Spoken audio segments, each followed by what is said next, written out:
یعلم سرکم، وہ جانتا ہے جو بھید چھپے ہوئے ہیں، وجہرکم، اور جو کھلی باتیں ہیں، ویعلم ما تکسبون، اور وہ بھی جانتا ہے جو کچھ تم کر رہے ہو، جو تم کما رہے ہو اپنے اعمال اچھے یا برے، وہ اس کے علم ہے۔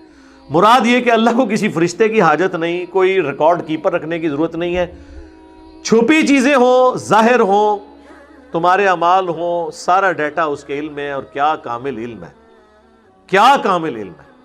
سورۃ الانعام میں یہ آگے چل کے آئے گا کہ زمین کی خشکیوں میں، نہ سمندروں کی گہرائیوں میں کوئی پتا بھی نہیں گرتا، اور نہ کوئی بیج جو ہے زمین کے گہرائی میں پھوٹتا ہے مگر اس کے علم سے، اور اس کا علم ایسا کامل ہے کہ اس نے پہلے ہی لوح محفوظ میں ہی لکھ لیے۔ اتنا بڑا ڈیٹا کون رکھ سکتا ہے؟ یہ کسی فرشتے کی کمپیٹنسی نہیں ہو سکتی، یا تو یہ اللہ کی کمپیٹنسی ہے یا شیخ عبد القادر جیلانی کی، معاذ اللہ۔ ہاں وہ کہتے ہیں انج ویکھدے نے رائے دانے، شکر کرو گے وہ ساڈے زمانے چ نہیں نے، جس طرح ہونیاں دی ہو رہی ہے نا، ٹھیک ہے، اگر انہوں نے کچھ کیتا ہے تو انہوں نے بھی یہی کچھ ہونا سی، اگر انہوں نے کیا ہے، ہم انہیں بینیفٹ آف ڈاؤٹ دیتے ہیں۔ اب آپ کو پتا چلا قرآن ترجمہ کیوں نہیں انہوں نے ہونے دیا۔ اکثر لوگ پوچھتے ہیں جی شاہ ولی اللہ دہلوی نے آ کے فارسی میں ترجمہ کیا ہے، پہلے 1000 سال کے مسلمان کہاں سوئے رہے ہیں، انہوں نے کیوں نہیں ترجمہ کیا؟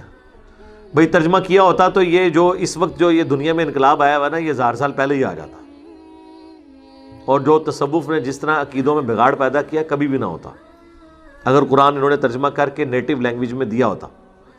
فارسی کا پہلا ترجمہ ہوا ہے، شاہ ولی اللہ دہلوی نے کیا، 1176 ہجری میں فوت ہوئے ہیں، آج 1443 ہجری ہے، 300 سال بھی نہیں ہوئے قرآن کا پہلا ترجمہ ہوئے، اور وہ بھی فارسی میں ہوا تھا۔ اردو ترجمے تو 100-150 سال پہلے ہوئے ہیں۔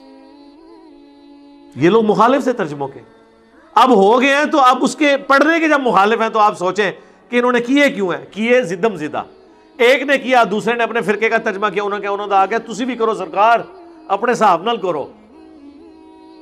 وہ کہتے جی ترجمہ تو حساب نال نہیں ہو سکتا، چلو نہیں سائڈ تے حاشیہ لکھ دیو، پھر حاشیے لکھنے شروع کر دیے انہوں نے۔ یہ زدم زدہ ترجمے ہوئے ہیں، ورنہ یہ بالکل اس حق میں نہیں ہے ترجمہ ہو۔ بخاری کا پہلا ترجمہ 1920 میں ہوا ہے، 100 سال پہلے۔ اس سے پہلے ہمارے باجداد کو پتہ ہی نہیں تھا بخاری میں کیا لکھا ہوا ہے۔ وہ نماز حنفی جو ان کو سکھا دی جاتی تھی وہ اسی پہ عمل کرتے تھے، بخاری مسلم نہ پڑھنی کسی نے، نہ کسی نے سیکھنا۔ آج لوگ کہہ رہے ہیں جی جناب کیا ہو گیا ہے؟ بھائی ہویا یہ ہے کہ بھائی علم باہر آ گیا، یہ وہی کچھ ہوا ہے جو نبی علیہ السلام جب دنیا میں آئے تھے تو مشرکین عرب کہتے تھے یہ کیا ہو گیا، ہم تو صدیوں سے بتوں کو پوج رہے تھے، ایک شخص نے آ کے بھائی کو بھائی سے جدا کر دیا، باپ کو بیٹے سے جدا کر دیا، اور انہوں نے بتوں کی مخالفت شروع کر دی، یہ ہمارے مذہب سے پھر گئے، نئے دین کے اوپر آ گئے۔ یہ اکثر مولوی آپ کو جو عقائد اور نظریات میں کمزور عقائد کے مالک ہوں گے نا، تو وہ آپ کو ایک ہی جملہ بولتے ہیں، جی امت میں جوڑ پیدا کریں، جی توڑنے کی بات نہ کریں۔ ان سے پوچھیں اللہ کے نبی نے جوڑ پیدا کیا، باپ کو بیٹے سے الگ کر دیا، بیٹے کو باپ سے الگ کر دیا، بھائی کو بھائی سے الگ کر دیا، غزوہ بدر میں ادھر باپ کھڑا ہے ادھر بیٹا کھڑا ہے، یہ اللہ کے نبی نے جوڑ پیدا کیا تھا ان میں؟ جوڑ ہوتا ہے ماننے والوں کے لیے، جو انبیاء کے مخالفین ہیں، کتابوں کے دشمن ہیں، ان کے ساتھ تو ہمارا توڑ ہے، ان کے لیے تو کہا میں قرآن میں کہا گیا لکم دینکم ولی دین، دفع ہو جاؤ، تمہارے لیے تمہارا دین، میرے لیے میرا دین۔ جوڑ کیسے ہو سکتا ہے؟ یہ ہو ہی نہیں سکتا۔ تو اگر آپ نے جوڑ کی ڈیفینیشن لکھنی ہے، اس کو توڑ سمجھ رہے ہیں جو ہم لوگوں کو ایجوکیٹ کر رہے ہیں، تو اس کائنات کا سب سے بڑا توڑ تو انبیاء پھر آگے پیدا کرتے ہیں، کہ ان معاشروں میں جا کے جو ایک جگہ سارے گمراہی پہ اکٹھے ہوتے ہیں، وہ جا کے وہاں پہ اپنی آواز بلند کرتے ہیں اور 2 پارٹیاں بن جاتی ہیں۔ انبیاء کے آنے سے پہلے تو سارے ایک ہی ہوتے ہیں نا، کتنا پیارا جوڑ ہو رہا ہوتا ہے۔ انبیاء آ کے توڑ کرتے ہیں کہ نہیں یہ جوڑ ہے، یہ جہنم میں لے جائے گا، یہ توڑ ہے، میری پیروی کرو جنت تمہارا مقدر ہو۔ یہ انبیاء کرام آگے دعوت دیتے ہیں۔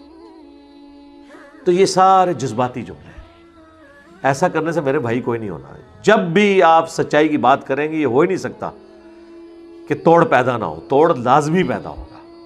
صحابہ کرام نے کیا کیا تکلیفیں اٹھائی ہیں آپ دیکھیں۔ حضرت ابو ہریرہ کہتے ہیں کہ میری ماں نبی علیہ السلام کو گالیاں دیتی تھی، صحیح مسلم کے الفاظ ہیں، میں ایک دن حضور کے پاس آیا، میں نے کہا رسول اللہ برداشت باہر ہو گئی ہے، آج تو میری ماں کے لیے دعا کر ہی دیں۔ کو قبولیت کی گھڑی تھی، اللہ کے نبی نے دعا کی، وہ کہتے ہیں میں نے وہاں سے دوڑ لگا دی کہ میں پہلے گھر پہنچتا ہوں، یہ دعا پہلے قبول ہوتی ہے۔ پتہ نہیں کتنوں نے بیچاروں نے اپنے ماں باپ کے لیے کرائی ہوگی، ساروں کی تو نہیں قبول ہوئی، ورنہ تو حضور کے اپنا چچا ابو لہب وہ نہیں مان لیا تھا۔ وہ اللہ کی مرضی ہے، انک لا تہدی من احببت ولکن اللہ یہدی من یشاء۔ اے نبی، جس سے تم محبت کرتے ہو تم اسے ہدایت نہیں دے سکتے، اللہ جسے چاہتا ہے ہدایت دیتا ہے۔ یہ اللہ کا فتویٰ ہے۔ گھر پہنچے تو کہتے ہیں کہ ماں نے دروازہ نہیں کھولا، اس نے کہا بیٹا باہر رہا، میں غسل کر رہی ہوں۔ غسل کر کے باہر نکلی، کہتی مجھے لے جاؤ رسول اللہ کے پاس، گئی اور ایمان قبول کر لیا۔ لیکن یہ والے معجزات روز روز تو نہیں ہونے، نہ ہر بندے کے ساتھ ہونے ہیں، ورنہ ساروں نے نہ دعا کروائی ہوتی، کروائی ہوگی یقیناً۔ ان کی دعا اس لیے رپورٹ ہو گئی ہے یہ قبول ہوئی ہوئی ہے، جو قبول نہیں ہوئی وہ تو نہیں رپورٹ کرنی تھی نا کسی نے روزانہ۔ یار آپ لوگ اگر آ کے مجھ سے اپنے ماں باپ رشتہ داروں کے لیے دعائیں کرواتے ہیں تو آپ کیا سمجھتے ہیں کہ صحابہ کرام نہیں اپنے رشتہ داروں کے لیے رسول اللہ سے دعائیں کرواتے ہوں گے؟ اللہ کی مرضی، اللہ بھی پھر دیکھتا ہے کہ کس کو ہدایت دینی ہے، وہ اس کے مطابق فیصلہ کرتا ہے۔